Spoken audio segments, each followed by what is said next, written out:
The feminist movement in this country promised women once that they could have it all: a successful career, financial success, and a family.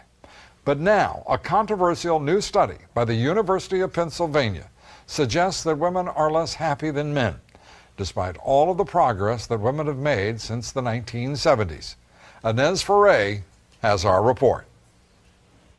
You've come a long way, baby. Women have come a long way in the last 35 years, but despite a movement that brought so much progress to American women, their happiness has dropped relative to men over the last 3 decades. The reason we find that surprising is that if you look across society, there's been a lot of social change that shifted things towards women. The data was studied by 2 researchers at the University of Pennsylvania who say a happiness gender gap is emerging. We look across age groups, across marital status, across labor force participation, across whether you have children or not, and we find that there's not a particular group of women who've become less happy, but rather all women across all of these categories have become less happy over time relative to men. The analysis does not conclude why women's happiness has declined, but it doesn't rule out, among other reasons, whether more opportunities to succeed have increased a woman's expectations on herself,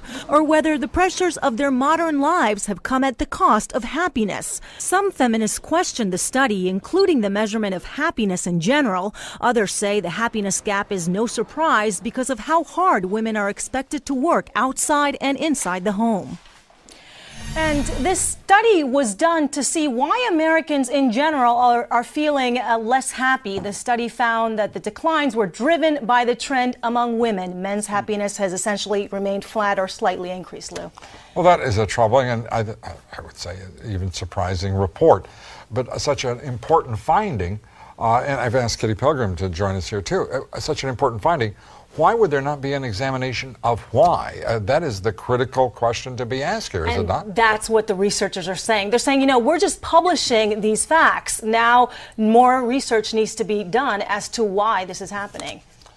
Is it your sense that question has been answered in any previous study, or? No, Lou, I haven't. I'm actually quite surprised by this report because career opportunities are very extensive, and I actually don't know why that would turn up, and I think why is the actual critical issue in this whole point. If you're coming up with a result that's surprising, it's absolutely surprising, and we'll find out why. By golly, thanks very much. Appreciate it, Inez. Inez Ferre. Kitty, thank you.